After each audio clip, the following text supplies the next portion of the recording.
We have seen the importance of constructive criticism in the performance management process, and that constructive criticism is yes to people and no to matters. Now have a look how important praise is for the performance management process.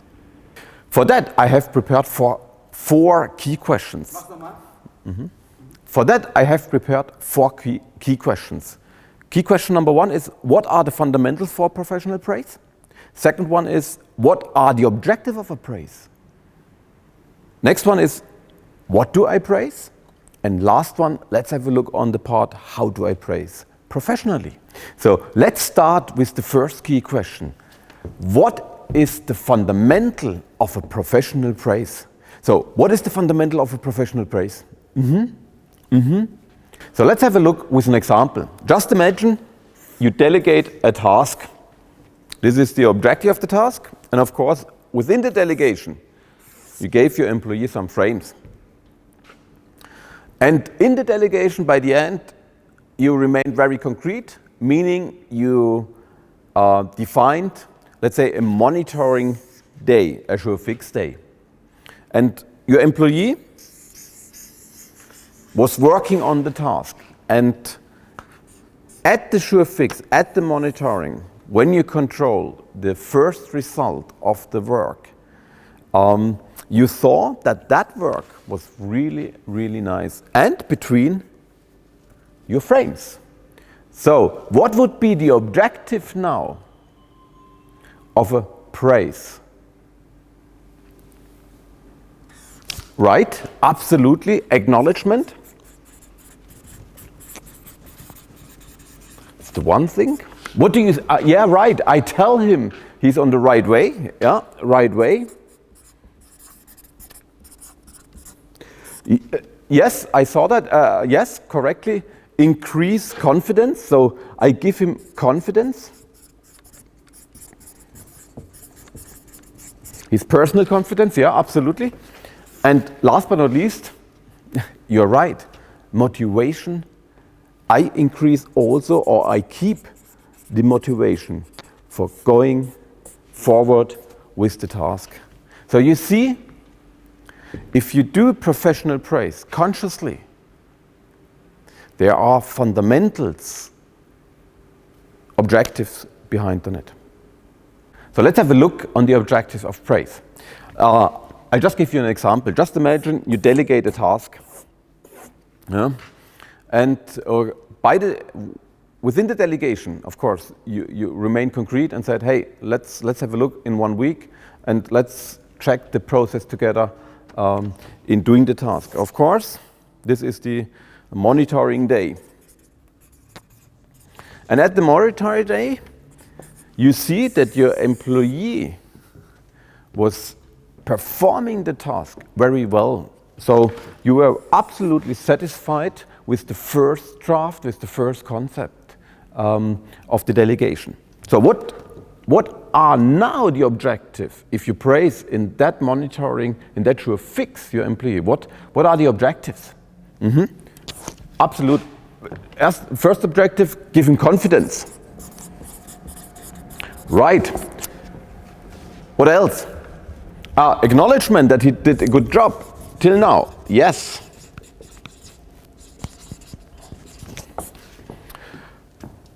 Of course, you keep the motivation up. And by the end, confidence, acknowledgement, motivation. And of course, we are telling our employee that he's absolutely on the right way. You see, with a professional praise, if we do it consciously, we have a big impact on our employee and the performance of our employees. So let's have a look now on the third question. What do I praise? For that I have prepared certification with gradings. Just imagine a child has following gradings at the year end. Maths, let's say it in German way, 6 is the worst and 1 is the best grading. So this guy has a 4. So not so good, really not so good. English, let's say a 3. And sports, the best grading. Remember, 1 is the best grading. He's really, really talented and very good in sports. What would usually grandparents praise? Absolute. Yes, the 1. Why? It's the best, of course, a result. So it's the result. It's the best result he achieved in his grading. So that was the year-end grading. So before, so the half-year grading was following. 5, which is really, really bad. 3 and 1. What should we as parents also have to praise? So what should parents now praise too? Of course, the 4. Why? What's behind? If you had very bad gradings and you were improving, what was really, really the basic of that? So what's behind if someone is improving? What was the fundamental for that? Right, engagement. There is a lot of engagement behind on it. So, and the interesting part is, how often can I praise results? 1 time. Right. How often can I praise engagement? X hoch n means every time. And why is it so important to improve? Okay, stop. Jetzt sage ich noch. So now, have to get a look on what do I praise on the question number 3. Just imagine there's a child and he has a certification, and the year-end certification is following. Math, he has a 4. In English, he has a 3. And in sports, he has a 1. By the way, that's the German grading system. 1 is the best, 6 is the worst, but 4 is very bad. What would grandparents usually praise here? Yes? The number 1. Absolutely. Why? What's behind the number 1? Or what is the number 1? It's the best result. It's the best result. So now have a look on the half-year grading of this child. And the half-year grading of this child was following.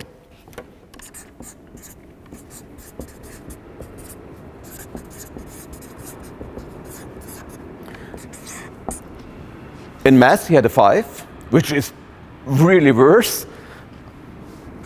In English, he had the 3, and in sports, he had still the 1. What should we, as parents, now praise too? Yeah? The improvement from 5 to 4. Why? Why should we also praise the improvement? What's behind the improvement? Yeah, there's a lot of engagement, and you can feel that who had a bad grading in one of the topics in the gradings in the school knows what does it mean. There's a lot of engagement behind on it.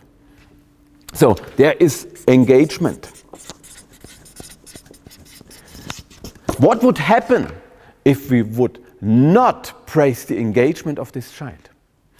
Yeah, he would not feel very well, and he would not put the engagement in the future. So that's fundamental. And the interesting part is, how often can I praise results? 1 time. How often can I praise improvement and engagement? Correct. Every time. So X multiplied n, so you can do it every time. And just imagine, go back to your leadership situation and performance management. Just imagine you have an employee which is difficult to change behavior. And you told him that in a constructive criticism, please change your behavior. And in the next meeting, this employee is really behaving like you would do it. And you would not praise. So let's take these insights of these examples and transfer it to our leadership reality and to the performance management process. Just imagine you have an employee, he gives a lot of effort inside and a lot of engagement, and you wouldn't praise that. What would happen with the motivation, with the engagement of this employee? So let's have a look on the last question. How do I praise professionally? And let's develop together a guideline. For this, just remember case number 2 of yesterday of the constructive criticism, where you clearly state your expectation to this employee who was not really willing to do the task. And now you get the new concept, the revised concept, and you look at the concept and say, hey guy, this guy was really, really doing a good job. Not only the result is fantastic, you see he puts a lot of efforts in it. You see that especially because you can use this new concept of the introduction of your new employee as a standard for the future. And that will help you to integrate now your people very good and also in the future. And of course, in the next meeting, you would like to praise him. How would you do that?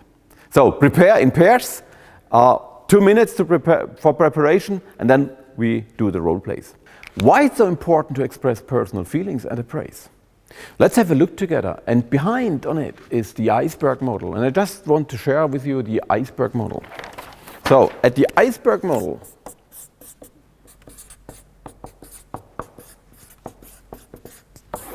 humans are compared with icebergs. And I try to draw an iceberg. So this is one iceberg. This is 2 icebergs, and that's of course the people. Huh? So, and what is the characteristic of an iceberg? Yes, the most is underneath. Yeah, let's say 2/3 is underneath and 1/3 is above, so you see it. And if we compare that with humans, what could be above and what is underneath, especially in the communication part? That's the ratio, yes. That's the emotion. So 2/3 of humans, the emotion is underneath. So let's go back to express personal feeling in this guideline. If we go straight to the point and praise concretely, on which level do we communicate to each other? Yes, on the rational level. I'm very concrete, I'm telling what I liked. So we are not addressing the 2/3. So if we express now the personal feelings, we consciously address the 2/3 of the emotion of an employee. That's why it's so important to express personal feelings. And you can imagine what lasts longer, the ratio or the 2/3 of the emotion. So let's have a look on the second point of our guideline, express personal feeling. Why is it so important to express personal feelings during your praise? And let's use the Iceberg Model to explain that more in detail. So, Iceberg Model. Iceberg Model. What is the Iceberg Model saying? Yes, at the Iceberg Model, humans, people are compared with icebergs. And what is the characteristic of an iceberg? Right? So the most of the iceberg we see, and we don't see the underneath, and that's the main part of the iceberg. So let's say 1/3 and 2/3. So if the iceberg model is comparing iceberg with people, let's put a hat on it. That should be a people. So what do we see at people? What do we, especially in communication, what do we see?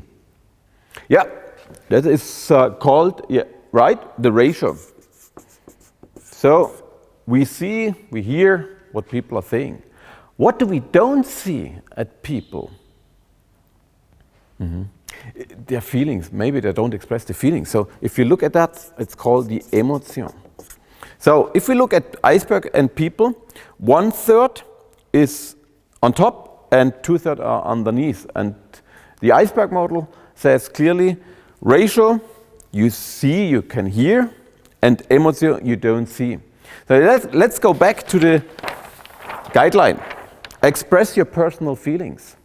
So if we go straight forward and say what we like, on which level do we communicate? Clearly, we communicate on the ratio, on the 1/3 of a human. So if we express now consciously the feeling, what do? Yeah. We consciously go beneath of a human, of a person, and address 2/3 of this person, his emotion. And you can imagine what lasts longer. That what I said on the rational part, or if I address the personal feeling of people.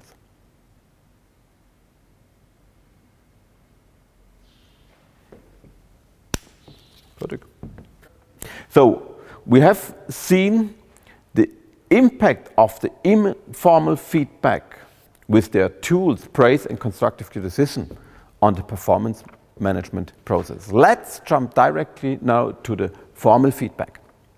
For that, I have an exercise for you. And the exercise is following. I will show you a picture for 1 minute, and your task is it in pairs to redraw this picture with much as possible details. For that you have some frames. The first frame is, as I said, I will show you a picture for 1 minute. During this minute, you are not allowed to draw. The second frame is, I need 1 page from each pair. And the third frame is, you can't take any picture with your mobile phone from my picture. Yeah? So let's summarize it. I will show you this picture for 1 minute. After 1 minute, you can start to draw in pairs. I need from you 1 page from each pair. And winning or not winning, because it's, again, a competition is, of course, the details on your picture.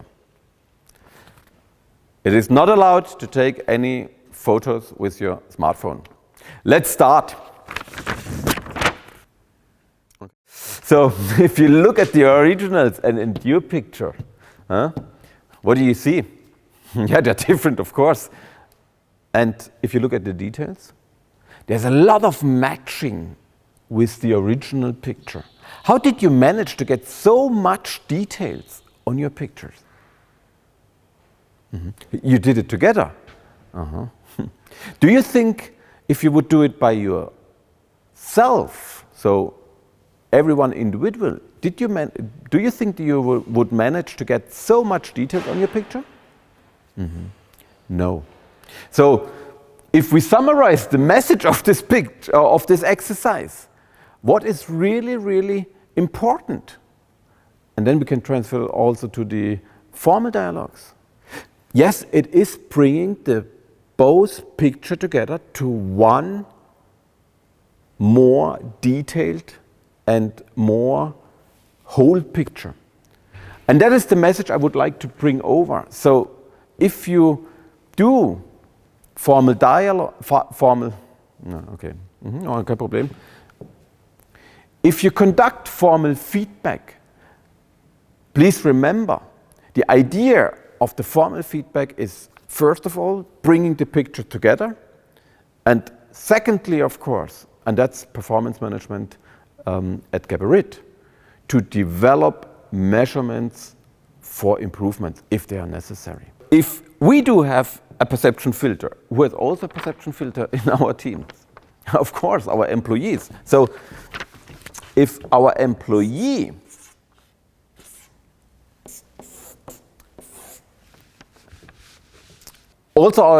has a perception filter, with what is the filter of our employee filter? And that's the difference. It's his or her experiences. Absolutely. So if our employee is looking to reality, he may get a different picture, as we get here in the team different pictures. So what does it mean for the formal dialogue? What should we try to get out as a leader? The picture of the employee. To match it, remember the exercise of the picture, of the Hafen, of the Hamburger Hafen. So what kind of communications tools do we have to use as leader to get the picture of our employee? Yeah, on one side, I have to question.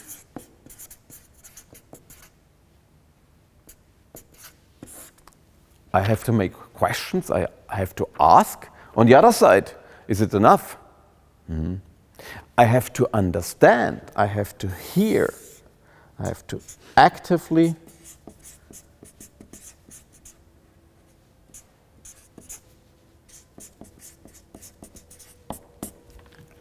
hear what he's saying, and I have to understand it.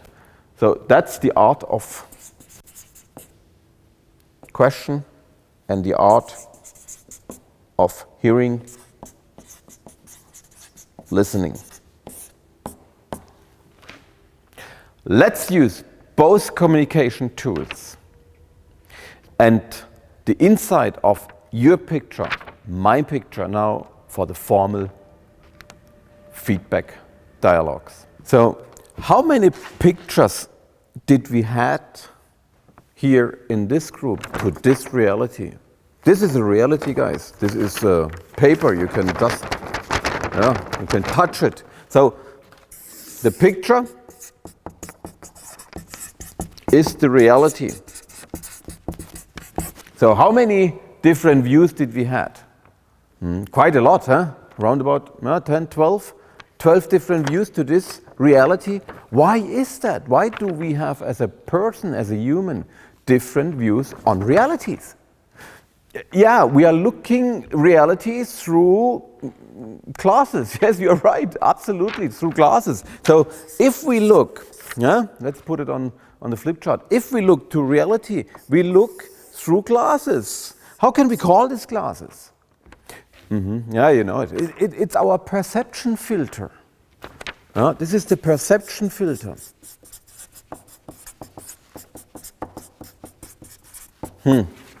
And with what is our perception filter filled? With our experiences during our whole life. So we fill our perception filter with experiences at the job, home, everywhere we are, holidays, we fill it. So if we look now through or look to a reality, we look to our filter, and our filter is playing, let's say in poor words, a game with us. So that's our reality. If we do have a reality and a perception filter and made experiences, who also did made experience and have a perception filter in our team, it is our employee. So if our employee is looking at a reality, if I would show him this picture, he would look through the perception filter of him or her. And the interesting part is, how is this or her, his perception filter filled with what? Correct, it's not our experiences, it's his or her experience, which are different, but all made at home and family, boss, job and everything. So if our employee looks to a reality, his filter may give him a different picture as we have. Now the question, who was right here in the team? Whose picture was right? Correctly, everyone was right. So what's important if we now take these insights to our formal dialogues? What's important now for us as leader, especially for us as leader? Yes, we have to look and see what is the perception, filter and reality of our employee. How can we do it? Yeah, on one part we can ask, so ask a lot of questions to understand. On the other side, yeah, we have to listen to our employee and to understand what he's saying to us. So, is that easy, asking questions? No, that's why it's called the art of asking questions. On the other side, is it easy to understand what people say? Sometimes not easy, huh? So it's the art of listening. So, this is one rater biases, by the way, which makes, let's say, a rating of people difficult. There are other rater biases which I would like to share with you now. Stop. So we have seen that our reality is influenced by our own perception filter. There are other very important rater biases when it comes to rating people. So in our performance management dialogue, for example. So one is similarity effect. What does similarity effect mean? Let me summarize the findings. On one side, we have seen that if we put pictures together, we get a real better picture than just take one side. That's the first finding. The second finding was that we are influenced by our perception filter, so reality are different, and no of the reality is true, or both are true and right.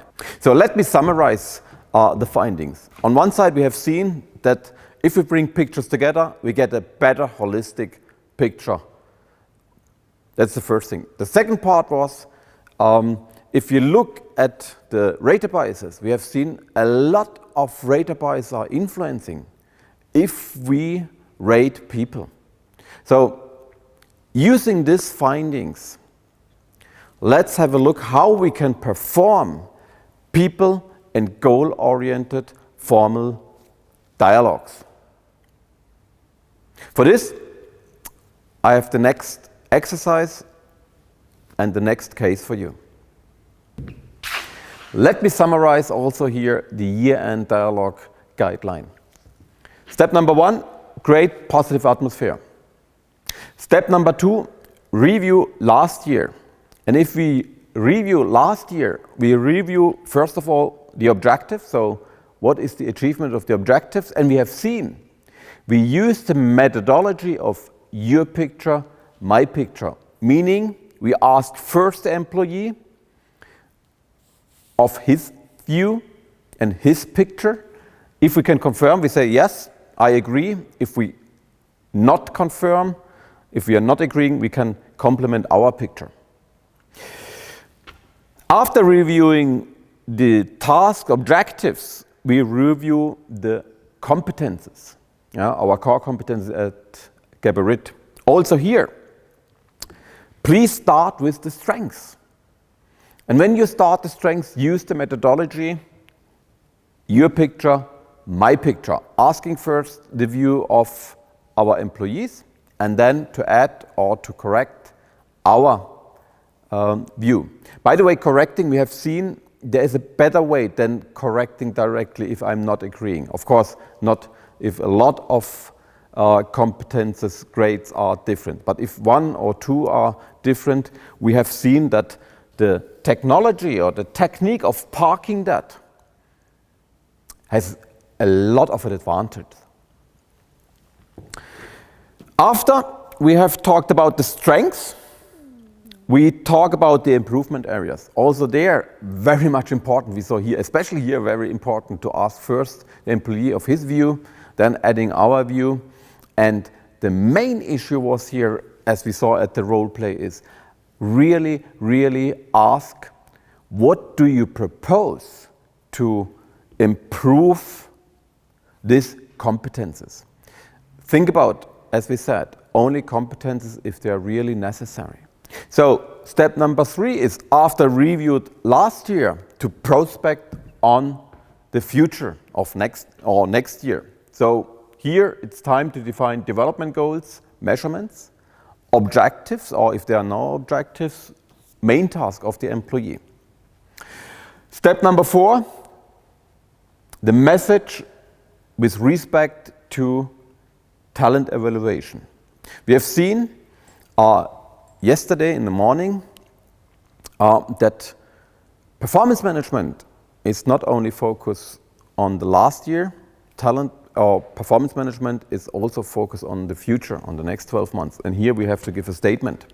Step number 5 is discuss and give information to compensation and bonus. This, of course, only if appropriate, if you do have that in your country. Step number 6 is the motivational closing. We have seen in the role play, in the practice simulation, that's quite easy if you have someone who has the same picture as you. But how is real life? Hopefully not in our teams, but what is real life, or how is real life? Do we have always employees who have the same picture? No. So what kind of stereotypes can we distinguish when we conduct this year-end dialogues? Let me share the typical stereotypes which we can distinguish during our year-end dialogues. Type number 1 we have seen in our practical simulation, realistic one, easy. Type number 2 is the undiscerning boaster. Type number 3 is the notorious grumbler and complainer. Type number 4 is the justifier. Type number 5 is the silent. Let us now take one of the types, not the realistic one, and let us practice that. And let's have a look how we should adjust, or what should we take more in consideration with the different types when we perform the year-end dialogue. My suggestion is use type number 2. Before the break, we have finalized the part of performance management. As we have learned yesterday from Patricia, performance management system at Geberit has 2 parts. Performance management, on the other side, talent management. Let's jump now to the part of talent management. For that, I have an exercise for you. Following. First task is, you have to build a plane from this paper. This exercise is, of course, again a competition. It's the last competition we have here. Winning or not winning is following criteria. With the plane, criteria is how far the plane is flying, not how many loops it's doing. With the puzzles, the criteria for winning or not winning, or getting a point or getting not a point, is how many squares you can build from these puzzles which have the same size and the same shape. And the last one, winning or not winning, with the poem is how many rhymes you have by the end with your poem. And if you write a poem, please don't write only mouse, mice, wise, write really a poem. That's the part. So 3 tasks, everyone has the same task. Before you start in your groups to work on these tasks, before you start working on this task in your teams, there are some frames. The following frame, you have to decide first who is doing what. So what does it mean? It is not possible that everyone works on the puzzles and then he or she will change to work on the plane or on the poem. So you have to decide first who is doing what. When you have decided, you can't change to help the other ones to perform the task. So you have to remain with that. So make it very concretely. If you decide to work on the task plane, then you do the plane. You can't do nothing else. Yeah. If you decide doing the puzzles, you remain with the puzzles. If you decide to do the poem, you remain with the poem. Of course, 2 or 3 people can work on one task. That's everything. For that, you have 1 minute time to decide first, and afterwards you have 5 minutes to perform, to conclude the tasks. So, let's start from now. 1 minute, decide first who is doing what. So, group number 2 wins in this exercise. Be honest, the other one was really also good. It was very tight race. So let's find the messages from this exercise. If you look at this exercise, there were 2 phases. Phase number 1 was to decide who is doing what, and phase number 2 was to perform the task. From your opinion, which was the most important or the more important phase to perform very well or to win? Yes, it was absolutely phase number 1. Why? Yes, because you decided who is doing what. On which criteria do you decide who should do what? That's interesting. And if you look at your criteria, you just told me, we can just look at the criteria for talent management, which are similar to that what we experienced now. Let's have shortly a look on the criteria, and then Patricia will take over and inform you deeply and give you more information and backgrounds about the new talent management at Geberit. So let's have a look on the criteria before Patricia will go into the deep information to the talent management.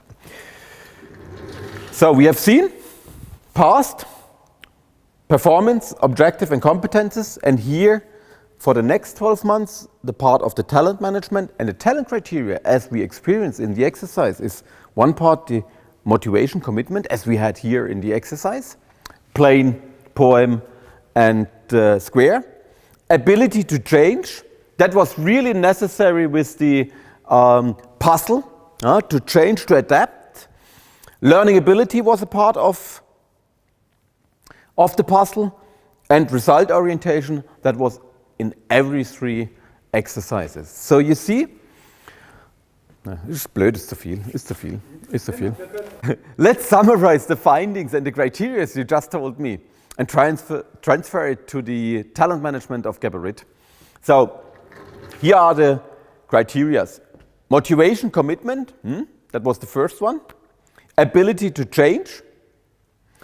Learning ability, which we saw here, especially in the part of the square exercise. And of course, result orientation. These are the criteria to define talents at Geberit. Patricia now will explain that more in detail. We are now at the end of our training. Let me summarize the most important messages. First of all, we have seen in the beginning that performance management matters to the competition of a company. So that means concretely, if we do have a good performance management and a continuous performance management process in place, it is an advantage to the competitors. On the other side, we have seen that performance management helps to develop our people and to keep the motivation of our people. On the other side, it helps us also to improve the individual performance of our employees, or at least to stabilize the performance of our employees. For that, we have seen there are two fundamental feedback types, which has a big, huge impact to the performance management. First of all, it's the formal feedback, like the year-end dialogue or we have seen here the review dialogue. On the other side, we have the more fast and continuous feedback, which we call the informal feedback with praise and constructive criticism. The beginning of everything was setting objectives. And there we have seen as more concrete they are, as easier are they to follow, to adjust, to monitor. On the other side, it makes life very easy at the end, in the year-end dialogue, to measure them. So we have seen when it comes to informal feedback, as more concrete it is, as better it is and more understandable it is. When it comes to formal feedback, we have seen it is important to have the concept of your picture, my picture, and we have seen asking and listening is so important to bring the pictures together. So let's have fun and let's have success in transferring this to your practical life. Before we finish completely, I promised to you I have some material. First of all, you will get some leporellos after the training. Everything I have said, you can download the summarize on our TopConcept download center.